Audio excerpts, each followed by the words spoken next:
DMK மாதிரி இன்னொரு எதிர்க்கட்சியை நம்ம பார்க்க முடியாதுங்க. டிஎம்கே வந்து எதிர்க்கட்சியாக இருக்கத்தான் லாயக்கு. சொல்கிறேன், என்னன்னு தப்பாக நினச்சிக்காதீங்க. ஆளுங்கட்சியே இருக்கிறதுக்கு லாயக்கே கிடையாது. உதயநிதி முதல்வருடைய மகன், முதல்வருடைய தங்கை கனிமொழி நேற்றுக்கு ஒன்று சொன்னாங்க. அவங்களும் அதே சொல்கிறாங்க, கல்வித்தரம் மிக உயர்ந்த நிலையில் இருப்பது தமிழகம் தான் அப்படின்னுட்டு. எந்த அடிப்படையில் அவங்க சொல்கிறாங்க அப்படிங்கிறது எனக்கு தெரியாது. 57,000 மாணவர்கள் தமிழில் ஃபெயிலு. தமிழ் தாய்மொழி, தாய் தமிழில் அவங்க வந்து ஃபெயில் ஆகிட்டு இருக்கிறாங்க. 47,000 மாணவர்கள் தமிழ் பரீட்சைக்கு போகவில்லை. இதெல்லாம் வந்து உதயநிதிக்கு தெரியுமா? தெரியாது. அவருக்கு என்ன சார் தெரியும்? பள்ளிக்கல்வித்துறையில் ஒரு அமைச்சர் இருக்கார். அவர் வந்து சென்ட்ரல் கவர்மெண்ட் கூட எப்போ பார்த்தாலும் சண்டை போட்டுட்டு தான் இருக்கிறது நம்ம வேலை அப்படின்னு நினச்சிக்கிட்டு இருக்காரு. பள்ளியில் உங்களுக்கு என்ன பண்ணணுமோ அதை பண்ணுங்க. 44,000 கோடி ரூபா செலவு பண்ணுறீங்கல்ல, 44,000 கோடியில் கிட்டத்தட்ட 40,000 கோடி ரூபா சம்பளத்துக்கே போகுது. சமச்சீர் கல்வி அப்படிங்கிறது தமிழ்நாட்டுக்கு கருணாநிதி செய்த மிகப்பெரிய மோசடி. ஸோ தமிழ்நாட்டு குழந்தைகளுக்கு இந்த அரசு செய்கிற மிகப்பெரிய துரோகம். அவங்க தான் சொல்கிறாங்களே, $10 பில்லியன் நான் வந்து இந்தியாவில் கலகத்தை உண்டு பண்ணுவதற்கு $10 பில்லியன் அப்படின்னா எவ்வளோ கோடி அப்படிங்கிறது நீங்கள் பார்த்துங்க. தெரியாது எனக்கு. கிட்டத்தட்ட 85,000 கோடி ரூபான்னு வச்சுக்கோங்க. அவ்வளவு கோடி ரூபா பணத்தை அவங்க வந்து ரெடியாக வச்சுருக்கிறாங்க, இங்கே இறக்குவாங்க. அதுக்கு பின்னால் காங்கிரஸ் நிற்குது. ஏன் காங்கிரஸ் நிற்குது அப்படின்னா, காங்கிரஸுக்கு எப்படியாவது மோடியை ஒழிச்சு கட்டிட்டு நம்ம வந்து ஆட்சியில் வரணும், என் பையன் ஆட்சியில் வந்துடணும், அதுக்கப்புறமா டிஎம்கே காரங்களை சேர்த்துக்கிட்டு ஊழல் பண்ணலாம்.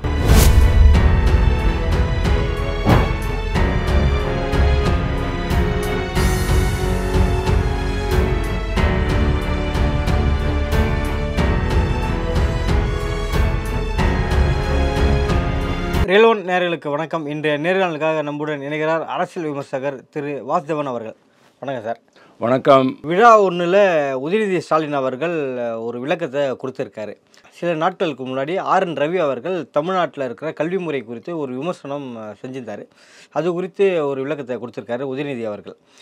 தமிழ்நாட்டில், அதாவது இந்தியாவை கம்பேர் பண்ணும்போது தமிழ்நாட்டில் தான் கல்வி தரம் வந்து நல்லாவே இருக்குது அப்படின்னு சொல்லியிருக்காரு. இதை எப்படி பார்க்குறீங்க சார்? ஆளுநர் முதல் முறையாக இதை சொல்லலை சார். கடந்த 3 வருஷங்களாக இதையே தான் சொல்லிக்கிட்டு இருக்காரு. கல்வித்தரத்தை உயர்த்துங்கன்னு சொல்லிக்கிட்டு இருக்கிறாரு. கல்வித்தரம் என்ன கண்டிஷனில் இருக்குங்கிறது நம்ம எல்லாருக்குமே தெரிஞ்சது தான். நேற்று நீங்கள் இப்போ உதயநிதி பற்றி சொல்கிறீங்க. உதயநிதி முதல்வருடைய மகன், முதல்வருடைய தங்கை கனிமொழி நேற்றுக்கு ஒன்று சொன்னாங்க. அவங்களும் அதே சொல்கிறாங்க, கல்வித்தரம் மிக உயர்ந்த நிலையில் இருப்பது தமிழகம் தான் அப்படின்னுட்டு. எந்த அடிப்படையில் அவங்க சொல்கிறாங்க அப்படிங்கிறது எனக்கு தெரியாது. ஆதாரமே இல்லை அவங்க சொல்கிறதுக்கு. ஏன்னு கேட்டால், கல்வித்தரம் தமிழ்நாட்டில், கல்வித்தரம்னா நீங்கள் எந்த பள்ளி கல்வித்தரத்தை பற்றி பேசுவீங்க? அரசு பள்ளிகள் தானே பேசணும். கல்வித்துறை அப்படிங்கிறது அரசு பள்ளிகள். அதுக்கப்புறமா கல்வித்துறை கிராண்ட்ஸ் கொடுக்கறது ப்ரைவேட் பள்ளிகளுக்கு. ஓகே, ப்ரைவேட் பள்ளிகளில் ஓரளவுக்கு கல்வி தரம் நல்லாவே தான் இருக்குது. அரசு பள்ளித்துறை, அரசு பள்ளிகளில் கல்வித்தரம் நல்லா இருக்குது அப்படின்னு சொன்னால், ஏதாவது ஒரு கார்பரேட்டரோட பையன் அங்கே படிக்கிறானா? அரசு பள்ளிகளில் படிக்கிறானா? நீங்கள் வீராவேசமாக சொல்ல வேண்டியது தானே. அரசு பள்ளிகள் மிக நன்றாக இருக்கின்றன, தரம் மிக உயர்ந்து இருக்கிறது, நாங்கள்லாம் ப்ரைவேட் ஸ்கூலில் படிக்க மாட்டோம், எங்கள் பிள்ளைங்களெல்லாம் நாங்கள் அரசு பள்ளிகளெல்லாம் போடுவோம் அப்படின்ட்டு நீங்கள் போடுங்களேன். நாங்கள் மானமுள்ளவர்கள், ரோஷமுள்ளவர்கள், சுயமரியாதை இயக்கத்தை சேர்ந்தவர்கள், நாங்கள் அரசு பள்ளியிலேயே எங்களுடைய பிள்ளைகளை படிக்க வைப்போம் அப்படின்னு நீங்கள் சொல்லுங்களேன், பார்க்கலாம். அரசு பள்ளி நிலை எப்படி இருக்குது அப்படின்னு கேட்டால், கட்டடம் விட்டுடுங்க, கட்டடம் எப்போ இடிஞ்சு விழுங்கிறது தெரியாது. கழிப்பறை இருக்குது, கழிப்பறையில் தண்ணி இல்லை, இல்லைன்னா கழிப்பறையே கிடையாது. அதுக்கப்புறம் அந்த ஸ்கூலில் டெஸ்க்கு கிடையாது, டேபிள் கிடையாது, ஒன்றும் கிடையாது. பல்வேறு இடங்களில் மரத்தடியில் தான் கிளாஸ் நடந்துக்கிட்டு இருக்கு. டீச்சர்ஸ் இருக்காங்களா? டீச்சர்ஸ் இருக்கிறாங்க, டீச்சருக்கு சம்பளம் கிடச்சிக்கிட்டு இருக்கு, எல்லாமே கிடச்சிக்கிட்டு இருக்கு. ஆனால் கண்டினியூஸாக 3 வருஷமாக சர்வேஸ் வந்துக்கிட்டு தான் இருக்குது. பள்ளிக்கல்வி, அதாவது எப்படி அசஸ் பண்ணுறது அப்படின்னா, ஒரு ஸ்டூடெண்ட் 8ஆம் கிளாஸ் பையன் இவ்வளவு தெரிஞ்சிருக்கணும், 5ஆம் கிளாஸ் பையனுக்கு இவ்வளவு தெரிஞ்சிருக்கணும், 5ஆம் கிளாஸ் பையனுக்கு ஆனா ஆவனா ஈனா ஈயனாங்கிறது மொத்தமாக எழுத தெரியல. 8ஆம் கிளாஸ் பையனுக்கு ஒரு சென்டென்ஸில் ஒரு வார்த்தையை ஒழுங்காக படிக்க முடியல. 10ஆம் கிளாஸ் பையனுக்கு ஒரு சென்டென்ஸு எழுத தெரியல. என்னுடைய பாட்டி இறந்து விட்டார், அதனால் எனக்கு ஒரு நாள் விடுமுறை அளிக்க வேண்டும் அப்படிங்கிற ஒரு அப்ளிகேஷன் கூட எழுத தெரியல. அப்ளிகேஷன் எழுத வேண்டாம், வேறு ஏதாவது எழுது, அது கூட தெரிய மாட்டேங்கிறது. 57,000 மாணவர்கள் தமிழில் ஃபெயிலு. தமிழ் தாய்மொழி தாய் தமிழில் அவங்க வந்து ஃபெயில் ஆகிட்டு இருக்கிறாங்க. 47,000 மாணவர்கள் தமிழ் பரீட்சைக்கு போகவில்லை. இதெல்லாம் வந்து உதயநிதிக்கு தெரியுமா? தெரியாது. அவருக்கு என்ன சார் தெரியும்? உதயநிதிக்கு என்ன தெரியும்? அவங்க வந்து என்ன ஸ்டாண்டர்ட் வச்சுட்டு இருக்காங்க தெரியுமா? சன்ஷைனு, எவாவேலு நடத்துகிற பள்ளிகள், KN நேரு நடத்துகிற பள்ளிகள், வேலூர் ஆசாமி நடத்துகிற பள்ளிகள், துரைமுருகன் நடத்துகிற பள்ளிகள், அந்த மாதிரி பள்ளிகளில் கண்டிப்பாக தரம் உயரத்தான் இருக்கும், உயர்ந்து தான் இருக்கும். அது காரணம் என்னன்னு கேட்டால், அங்கே வந்து எல்கேஜிலேயே நீங்கள் வந்து 1 லட்ச ரூபா டொனேஷன் வாங்கிடுறீங்க, நல்ல ஆசிரியர்களை நியமிக்கிறீங்க. தமிழ்நாட்டில் பள்ளிக்கல்வித்துறையில் ஒரு அமைச்சர் இருக்கார். அவர் வந்து சென்ட்ரல் கவர்மெண்ட் கூட எப்போ பார்த்தாலும் சண்டை போட்டுட்டு தான் இருக்கிறது நம்ம வேலை அப்படின்னு நினச்சிக்கிட்டு இருக்காரு. பள்ளியில் உங்களுக்கு என்ன பண்ணணுமோ அதை பண்ணுங்க. 44,000 கோடி ரூபா செலவு பண்ணுறீங்கல்ல, 44,000 கோடியில் கிட்டத்தட்ட 40,000 கோடி ரூபா சம்பளத்துக்கே போகுது. அப்போது இந்த ஆசிரியர்களுடைய தரம் எப்படி இருந்திருக்கணும்? அவங்களுக்கு வந்து திறன் மேம்பாட்டுக்காக ஏதாவது ஒர்க் ஷாப் நடத்திங்களா? வருஷம் அவங்களுக்கு வந்து பயிற்சி கொடுத்தீங்களா? புதிய புதிய பாடத்திட்டங்களை சேர்த்தீங்களா? ஒன்றுமே கிடையாது. சில அரசு பள்ளிகளில் ஆசிரியரே கம்மியாக தானே இருக்காங்க. ஆசிரியர்கள் கம்மியாக இருக்கிறாங்க. அது காரணம் வந்துங்க, ஆல்ரெடி பாருங்கள், 44,000 கோடி ரூபாவில் 40,000 கோடி ரூபா சேலரி சம்பளம் ப்ளஸ் ஓய்வூதியத்துக்கே போய்கிட்டு இருக்கு. அப்படி இருக்கும்போது நீங்கள் பில்டிங்கெல்லாம் கட்ட முடியாது, புதுசாக நாற்காலி இதெல்லாம் வாங்கி டெஸ்கெல்லாம் குழந்தைகளெல்லாம் டெஸ்கெல்லாம் வாங்கி கொடுக்க முடியாது, கழிப்பிடங்கள் கட்ட முடியாது, ஆசிரியர்களை நியமனம் பண்ண முடியாது. பல்வேறு இடத்துல ஆசிரியர்களே கிடையாது. ஒரே ஆசிரியர் 2 ஸ்கூலில் வேலை பார்த்துக்கிற கண்டிஷன்லாம் இருக்குது. சவுத்தில் நீங்கள் போனீங்கன்னா தெரியும். நார்த்தில் அவ்வளவா கிடையாது, சவுத்தில் எக்கச்சக்கமாக இருக்குது. அது மாதிரி அதே மாதிரி உடற்பயிற்சி கல்வி அப்படின்னு ஒன்று உண்டுங்க, கேள்விப்பட்டிருக்கீங்களா? என்ன பண்ணுவாங்க, நம்ம எல்லாரையும் கிரவுண்டில் நிற்க வச்சு கை காலெலாம் ஆட்ட சொல்லுவாங்க சாயங்காலம் 3:30 மணிக்கு மேலே, கொஞ்சம் வெயில் இறங்கும்போது. நான் பண்ணியிருக்கேன் அதெல்லாம். நானே வந்து டெமான்ஸ்ட்ரேஷன் பண்ணிருக்கேன் அந்த வயசில். நான் சொல்கிறது 50 வருஷம் முன்னால். உடற்பயிற்சி கல்வி எவ்வளவு முக்கியம் அப்படிங்கிறது எல்லாருக்குமே தெரிஞ்சது. ஆனால் 1200 உடற்பயிற்சி ஆசிரியர்களை நியமிக்கவில்லை. எப்படி சார் நியமிப்பாங்க? பணமே கிடையாது இவங்ககிட்ட. அப்படி இருக்கும்போது நீங்கள் வந்து அரசு பள்ளியினுடைய கல்வித்தரம் பயங்கரமாக இருக்குன்னு எப்படி சொல்லுவீங்க? ஆளுநர் சொன்னது மீண்டும் சொல்கிறீங்க, திருப்பியும் அவர் சொல்கிறது கரெக்டு தான். திருப்பியும் ஆளுநர் மாதிரி யாராவது ஒருத்தர் சொல்லித்தான் ஆகணும், கூட்டிக்கிட்டே தான் இருக்கணும். அரசு பள்ளி தரம் உயர்வாக இருக்கிறது அப்படின்னா நீங்கள் என்னதுக்கு 7.5% கேட்டீங்க? நீட் எக்ஸாம் எழுதி மருத்துவ படிப்புக்கு செல்வதற்கு ஏதுவாக அரசு பள்ளி மாணவர்களுக்கு 7.5% என்னத்துக்கு அவசியம்? நீங்கள் வந்து சமச்சீர் கல்வின்னு ஒன்று கொண்டு வந்தீங்க. சமச்சீர் கல்வின்னு கொண்டு வந்துட்டு இந்த NCERT, அதாவது NCERT எஜுகேஷனல் ரிசர்ச் இன்ஸ்டியூட் இருக்கு இல்லையா, அந்த NCERT-னுடைய சிலபஸை டைல்யூட் பண்ணி தேசிய அளவிலேயோ அல்லது பன்னாட்டு அளவிலேயோ எந்த ஒரு தேர்விலையுமே இவங்க வந்து போட்டி போட முடியாத அளவுக்கு இந்த தரத்தை கீழே இறக்கிட்டு வந்திருக்கீங்க. சமச்சீர் கல்வி அப்படிங்கிறது தமிழ்நாட்டுக்கு கருணாநிதி செய்த மிகப்பெரிய மோசடி. அதுக்கு தான் நேஷ்னல் எஜுகேஷன் பாலிசி இப்போ வந்திருக்கு. நேஷ்னல் எஜுகேஷன் பாலிசியில் எல்லாமே லேட்டஸ்ட்டு. நம்ம குழந்தைங்க ஒன்றும் படிக்க வேண்டாமா? இருமொழி கொள்கை அப்படின்னு சொல்கிறீங்க. இருமொழி கொள்கை வந்து 1965 நான் வந்து 5ஆம் கிளாஸில் இருக்கும்போது வந்தது. நான் 5ஆம் கிளாஸில் இருந்தேன். 5ஆம் கிளாஸ்லேருந்து 6ஆம் கிளாஸ் போகிற சமயத்தில் எனக்கு வந்து ஹிந்தி தான் ஆப்ஷன் இருந்தது. எங்கள் வீட்டில் அதான் சொன்னாங்க, நீ ஹிந்தி தாண்டா படிக்கணும் அப்படின்னாங்க. படிக்க முடியாமல் போயிடுது. இன்றைக்கி தமிழ்நாட்டில் ஹிந்தி பிரச்சார சபா அப்படின்னு ஒன்று இருக்குது இல்லையா, தக்ஷிண பாரத ஹிந்தி பிரச்சார சபா அப்படின்னுட்டு யார் அது ஆரம்பித்தது? மகாத்மா காந்தி, மோகன்தாஸ் கரம்சந்த் காந்தி. மகாத்மா காந்தி எனப்படும் மோகன்தாஸ் கரம்சந்த் காந்தி தான் ஆரம்பித்தார். தேசத்தந்தை அப்படிம்பாங்க. அந்த அமைப்பில் தமிழ்நாட்டில் 3,50,000 குழந்தைங்க படிக்குது, ஹிந்தி படிக்குது. ஏங்கிறேன், ஸ்கூலில் ஏன் சொல்லிக் கொடுக்க மாட்டேன்றீங்க? ஆந்திராவிலையோ கர்நாடகாவிலையோ தெலுங்கானாவிலையோ கேரளாவிலையோ அவ்வளோ பேர் படிக்கலை. அதுக்கு காரணம் என்னன்னு கேட்டால், அங்கே இருக்கிற பசங்களுக்கு ஸ்கூலில் சொல்லிக் கொடுக்குறாங்க. ஸ்கூலில் ஒரு ஆப்ஷனல் சப்ஜெக்டாக வச்சுட்ருக்குறாங்க. அதை தவிரவும் அந்த மாநிலங்களில் ஹிந்தி புழக்கத்தில் இருக்குது. அது இப்போ நீங்கள் வந்து ஆந்திரா சைடில் தெலுங்கானா சைடில் இந்த கம்மம் அந்த பக்கம் நீங்கள் மகாராஷ்டிரா சைடு பக்கம்லாம் நீங்கள் போனீங்கன்னு சொன்னால் ஆட்டோமேட்டிக்கலி ஹிந்தி தான் பேசுவோம். விஜயவாடாவில் போனால் கூட நீங்கள் ஹிந்தி பேச முடியும். ஆந்திரா தெலுங்கும் உண்டு, ஹிந்தியும் உண்டு. ஸோ தமிழ்நாட்டு குழந்தைகளுக்கு இந்த அரசு செய்கிற மிகப்பெரிய துரோகம். அவங்கள ஹிந்தி படிக்காமல் விடுறது, சமஸ்கிருதம் படிக்காமல் விடுறது. உங்களுக்கு ஹிந்தியும் பிடிக்கல, சமஸ்கிருதம் பிடிக்கல, ஹிந்தி தெரியாது போடான்னு டிஷர்ட் போட்டுட்டு அப்படியே டான்ஸ் ஆடிக்கிட்டு இருக்கிறீங்க. அதுதான் உங்களுடைய ஆண்மைன்னு நீங்கள் நினச்சிக்கிறீங்க. இதெல்லாம் ஒரு பெரிய ஆண்மை. ஆனால் ஹிந்தி வேணாம், சமஸ்கிருதம் வேணாம், மற்ற மொழிகள் படிங்க. கல்விக் கொள்கையில் என்ன சொல்லியிருக்குது? தாய்மொழி படிக்கணும். 8ஆம் கிளாஸ் வரைக்கும் தாய்மொழியில் கட்டாயமாக படிக்கணும். இவங்க யாரும் படிக்கிறாங்களா? சன்ஷைன் ஸ்கூலில் படிக்கிறாங்களா? நான் கேட்குறேன். சன்ஷைன் ஸ்கூலில் ஒரு குழந்தை, மேடம் எனக்கு பாத்ரூம் போகணும் அப்படிங்கிறதுக்கு தமிழில் சொல்லிச்சுன்னு சொன்னால் அதுக்கு ஃபைனு. என்னடா அநியாயமாக இருக்குது. உண்மையில் சொல்கிறேன் சார். தமிழில் பேசுனீங்கன்னா ஃபைன் போடுறாங்க இந்த மாதிரி ஸ்கூல்ஸில். சன்ஷைன்கிறது குறிப்பாக நான் சொல்லலை. சன்ஷைன் மாதிரியான பள்ளிகளில், அதாவது இன்டர்நேஷ்னல் ஸ்டாண்டர்ட்ஸ் இருக்கிற அந்த பள்ளிகளில் தமிழ் தாய்மொழியை கொல்கிறார்கள், கொலை பண்ணுறாங்க, அதை வளரவே விட மாட்டேன்றாங்க. அந்த குழந்தைங்களுக்கு தமிழில் கூட பேச முடிய மாட்டேங்கிறது. பசிக்கிறதுன்னு கூட சொல்கிறதுக்கு முடியறதில்ல அந்த குழந்தைங்களுக்கு. I want food, I want to go to bathroom, இப்படி தான் இங்கிலீஷில் தான் பேசணுமா.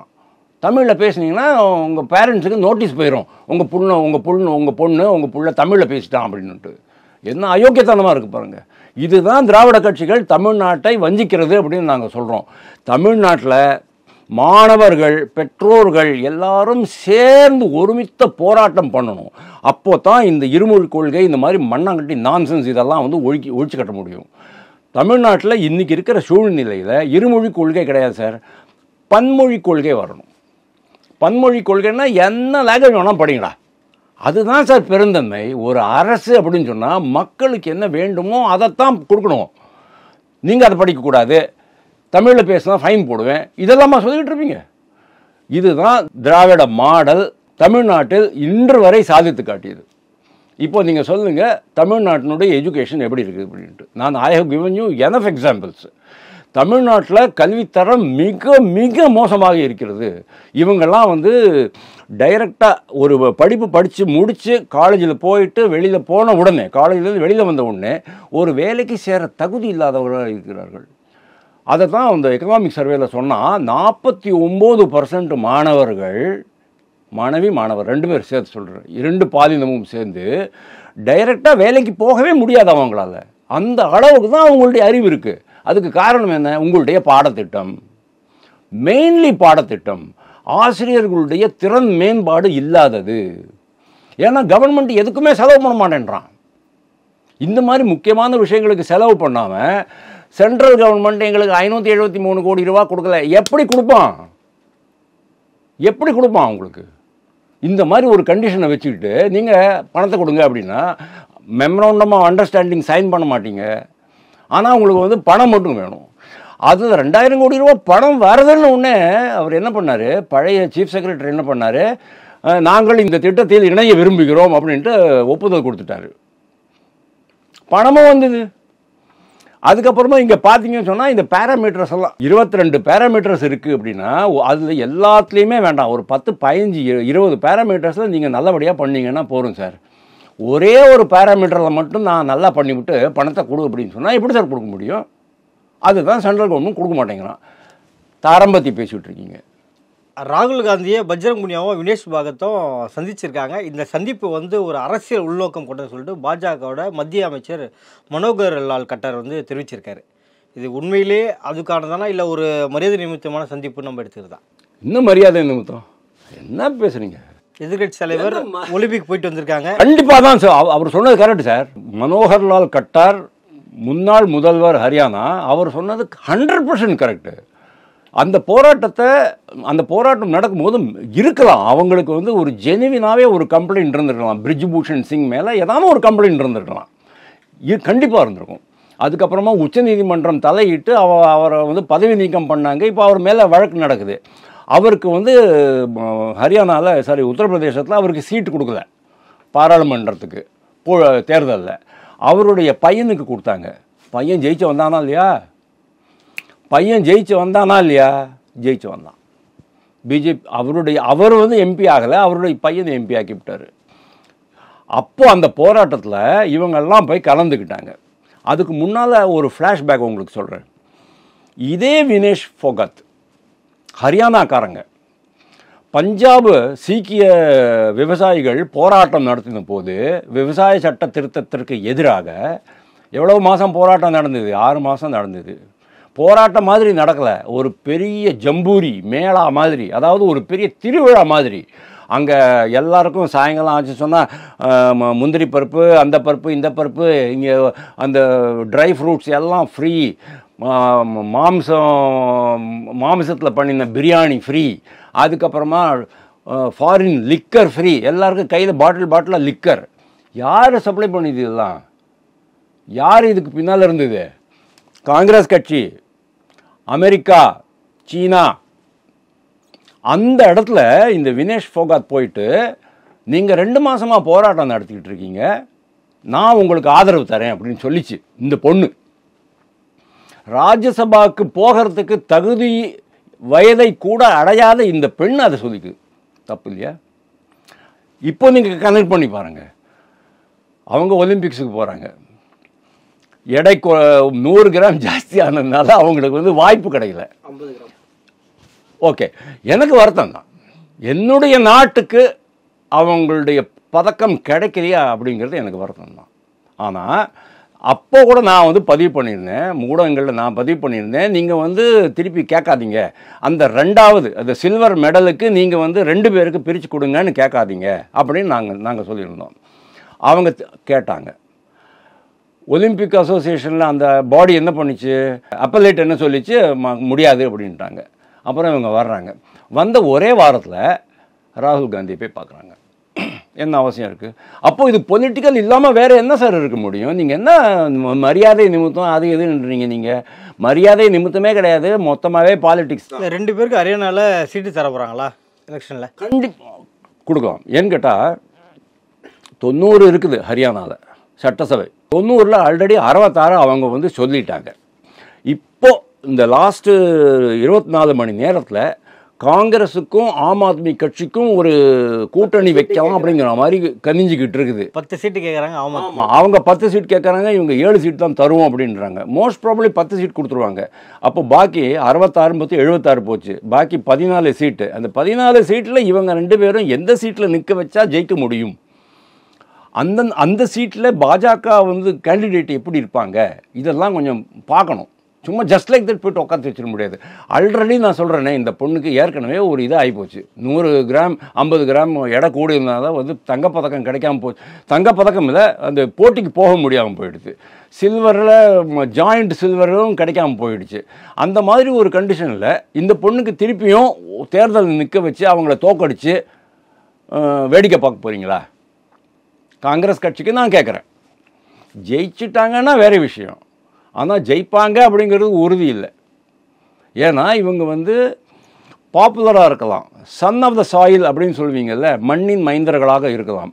ஆனாலும் அரசியல் என்பது வேறு விளையாட்டு, மல்யுத்தம்ங்கிறது வேறு விளையாட்டு. அதை நீங்கள் புரிஞ்சுக்கணும். ரெண்டுலேயுமே மிகப்பெரிய டிஃபரன்ஸ் இருக்குது. ஜஸ்ட் லைக் தட் யாரும் ஜெயிச்சுட்டு வந்துட முடியாது பாலிட்டிக்ஸில். ஹரியானா பாலிட்டிக்ஸ் ரொம்ப டஃப்பு. ஓம் பிரகாஷ் சௌட்டாலா தான் இருந்த இடம், அது பஜன்லால தான் இருந்த இடம். வினேஷ் ஃபோகாத் இன்னும் அவங்களுடைய துறையில் கான்சென்ட்ரேட் பண்ணி இன்னும் அதிகமான போட்டிகளில் கலந்துக்கிட்டு அதிகமான மெடல்கள் வாங்கி நம்ம நாட்டுக்கு பெருமை சேர்க்கணுமே தவிர இந்த மாதிரி ஒரு கெட்டுப்போன காங்கிரஸ் கட்சியில் ஜாயின் பண்ணிவிட்டு பேரை கெடுத்துக்கூடாது அப்படிங்கிறது என்னுடைய விருப்பம். இல்லை, இது வேற முன்கூட்டியே நடந்திருக்குமா? இல்லை அந்த இப்போதான் ஜஸ்ட் லைக்? கண்டிப்பாக அவங்க அப்போவே சொல்லியிருப்பாங்க. காங்கிரஸ் கட்சி உங்களுடைய போராட்டம் எதிர்கட்சியாக இருக்கும்போது காங்கிரஸ் எப்படி சார் ஒரு போராட்டத்தை முன்னெடுக்க ஒரு சப்போர்ட்டிவ் ஒரு க்ரௌட் வைக்க முடியும்? அவங்க எப்படி ஒரு எதிர்கட்சி நம்பி போவாங்க? ஆளுங்கட்சி தானே நம்புவாங்க. ஐயா, அவங்களுக்கு ஒரு பிரிஜ்பூஷன் சிங் மேலே ஒரு பாலியல் குற்றச்சாட்டு இருந்திருக்கு. அது நம்மளுக்கு தெரியாது, எனக்கு உண்மையா இல்லையாங்கிறது நம்மளுக்கு தெரியாது. நீதிமன்றம் தான் நம்மளுக்கு சொல்ல போகுது. ஆனால் இவங்க எதிர்கட்சியாக இருக்கும்போது ஆடாத ஆட்டம் நீங்கள் சொல்லுங்கள் பார்க்கட்டும். டிஎம்கே ஆடாத ஆட்டமா நீங்கள் சொல்லுங்கள். எதிர்கட்சியாக இருக்கும்போது டிஎம்கே எவ்வளோ ஆட்டம் ஆடிச்சு? இப்போ சொல்கிறேன் சார், டிஎம்கே மாதிரி இன்னொரு எதிர்கட்சியை நம்ம பார்க்க முடியாதுங்க. டிஎம்கே எதிர்கட்சியாக இருக்கத்தான் லாயக்கு. சொல்கிறேன், என்னன்னு தப்பாக நினச்சிக்காதீங்க. ஆளுங்கட்சியே இருக்கிறதுக்கு லாயக்கே கிடையாது. அவ்வளவு மோசமான ஆட்சி. ஆனால் ஆஸ் அன் ஆப்போசிஷன் பார்ட்டி அவங்களுடைய செயல்பாடுகள் எவ்வளோ பிரமாதமாக இருந்துருப்பாங்க. தூங்க விட்டாங்களா? ஆளுங்கட்சியை தூங்க விட்டாங்களா? தூங்க விட மாட்டாங்க.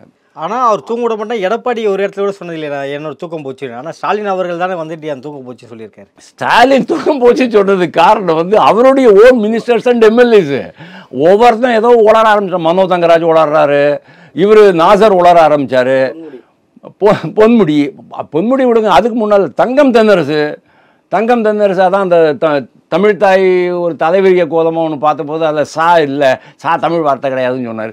இந்த மாதிரி ஏதானும் உளறிக்கிட்டு இந்த மாதிரி இவங்க தான் உளறிக்கிட்டே இருப்பாங்க.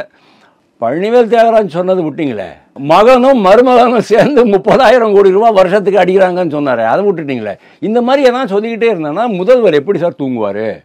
அது வேற விஷயம். முதல்வர் தூங்காதது வேற விஷயம். இன்னும் கூட முதல்வருக்கு தூக்கம் கிடையாது தான். ஏன்னா இவங்க அப்படி தான் இருக்கிறாங்க. நீங்கள் ஆனால் காங்கிரஸ் கட்சி, நீங்கள் கேட்ட கேள்வி என்ன, காங்கிரஸ் கட்சிக்கு எப்படி சார் இவ்வளவு எதிர்க்கட்சியாக இருக்கும்போது இந்த போராட்டத்திற்கு ஆதரவு கொடுக்க வேண்டுங்கிற அளவுக்கு அவங்களுக்கு வந்து செல்வாக்கு நிதியெல்லாம் எப்படி?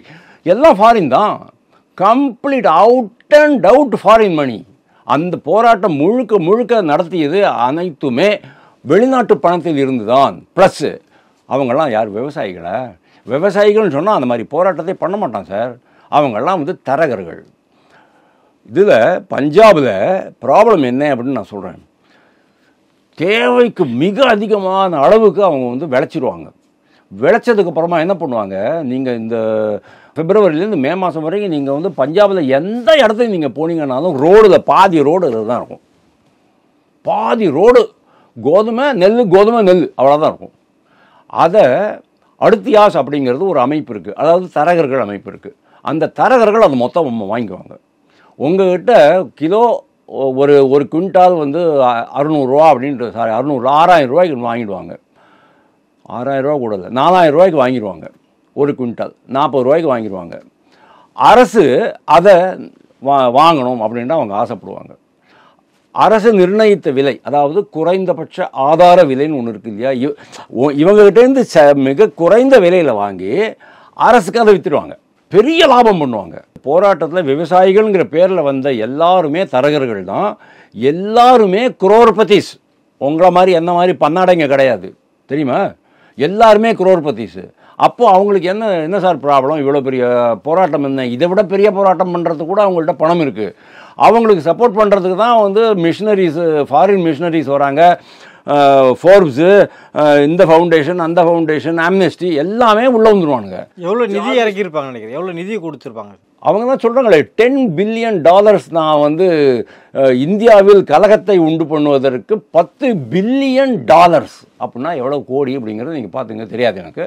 கிட்டத்தட்ட 85,000 கோடி ரூபான்னு வச்சுக்குவோம். அவ்வளவு கோடி ரூபா பணத்தை அவங்க வந்து ரெடியாக வச்சுருக்கிறாங்க, இங்கே இறக்குவாங்க. அதுக்கு பின்னால் காங்கிரஸ் நிற்குது. ஏன் காங்கிரஸ் நிற்குது அப்படின்னா, காங்கிரஸுக்கு எப்படியாவது மோடியை ஒழிச்சு கட்டிட்டு நம்ம வந்து ஆட்சியில் வரணும், என் பையன் ஆட்சியில் வந்துடணும், அதுக்கப்புறமா டிஎம்கேக்காரங்களை சேர்த்துக்கிட்டு ஊழல் பண்ணலாம் அப்படிங்கிறது ஒரே ஒரு இது தான். ப்ளஸ்ஸு இந்த நாடை வந்து மொத்தமாக முஸ்லீம் நாடாக மாற்றிடணும், முஸ்லீம்களுக்கு முதல் உரிமை கொடுத்துடணும், அப்புறமா இந்துக்கள் கொஞ்சம் கொஞ்சமாக அழிக்கப்பட்டு விடுவார்கள். இதுதான் அவங்களுடைய பெரிய பிளான். அதுக்கு பின்னால் ஃபாரின் ஃபோர்ஸஸ் இருக்குது, அதுக்கு சப்போர்ட்டிவாக ஆம் ஆத்மி கட்சி, இந்த மாதிரி பல கட்சிகள் இருக்கின்றன, இன்க்ளூடிங் டிஎம்கேன்னு கம்மியாக நினச்சிக்காதீங்க. டிஎம்கேவும் அப்பாவும் என்ன சொன்னார் சொல்லுங்கள், இந்த ஆட்சி நடப்பதே கிறிஸ்தவர்களின் தயவில் தான் அப்படின்னாரு. சொல்லலாமா? ஒரு மத சார்பற்ற நாடு, மத சார்பற்ற அரசுன்னு சொன்னால் இது மாதிரி சொல்லுவீங்களா நீங்கள்? வைத்தறியுது எனக்கு. நடப்பு அரசியல் குறித்து பல்வேறு கருத்தில் மிக்க நன்றி சார்.